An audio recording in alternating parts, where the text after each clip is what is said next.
क्या आपने कभी ये सोचा है कि जब क्रिकेटर्स को अगर मैदान में तेज प्रेशर आ जाए तो वो क्या करते होंगे? मेरे भाई, हम सभी को पता है कि जिंदगी के प्रेशर को तो आप झेल सकते हो, पर वॉशरूम भगाने वाला ये दबाव रोके नहीं रुकता। अब जरा सोचिए कि एक बल्लेबाज जिसकी चट्टी पर हर मिनट गीली होने का खतरा मंडरा रहा हो, वो मैदान पर उतरकर विपक्षी गेंदबाजों की पैंट उतार दे, हर दूसरे मिनट वॉशरूम न जाना पड़े। उसके लिए इस बल्लेबाज ने जो फॉर्मूला निकाला, वो वर्क और लूज मोशन का लोड ज्यादा होने पर आपके लिए भी ललन टॉप आइडिया है।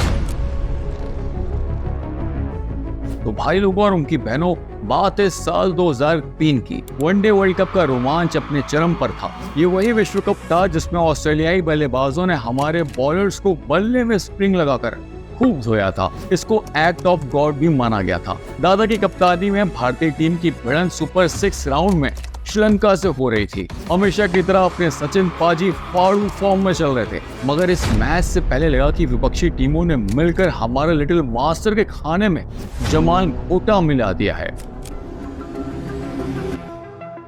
हुआ यूं था कि क्रिकेट के भगवान के पेट में गुटरगू और ऐठन हो रही थी। वैसे गलती तो भगवान से होती नहीं है, पर यहाँ हो गई, और सचिन पाजी ने खुद को फिट रखने के लिए हचक के नमक वाला पानी पी लिया। अब शेन वॉर्न की गेंद की तरह ही वो पानी भी भैया जोरदार टर्न लेकर कहीं और पहुंच गया, और पूरी रात सचिन पाजी बिना मैदान के बार बार रन लेने की प्रैक्टिस करने में लग गए। सचिन पाजी ने टूर्नामेंट में अब तक जितने रन बनाए थे, कम से कम उसके आधी बार तो वो वॉशरूम होकर आ चुके थे। दादा और टीम मैनेजमेंट परेशान थे कि अगर मास्टर ही नहीं खेलेंगे तो पिक्चर ब्लॉकबस्टर कैसे बनेगी। लेकिन 1989 की तरह सचिन तेंदुलकर ने एक बार फिर कह दिया, मैं खेलेगा। पेट की पिच में जोरदार घुमाव होने के बावजूद सचिन ने मैदान पर उतरने का फैसला ले लिया। अब अपने भगवान भी उस दिन क्रिकेट के गॉड की परीक्षा लेने में जुटे हुए थे। टीम इंडिया की पहली बल्लेबाजी आ गई थी। अब वॉशरूम और क्रिकेट की पिच दोनों के बीच में मास्टर ब्लास्टर को बैलेंस बैठाना था, क्योंकि एक गलती से मैच और पैजामा दोनों खराब हो सकता था।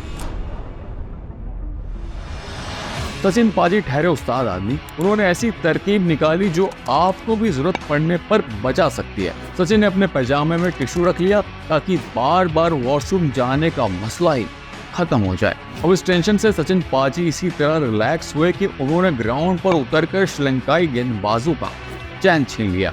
सचिन ने 120 गेंदों का सामना करते हुए 97 रन की फौरन पारी खेली। मैं जिस हालात में इंसान सिर्फ अपनी चड्डी ही संभाल पाता है, उस प्रेशर में भी भारत का ये होनहार खिलाड़ी 3 घंटे तक बल्लेबाजी करता रहा।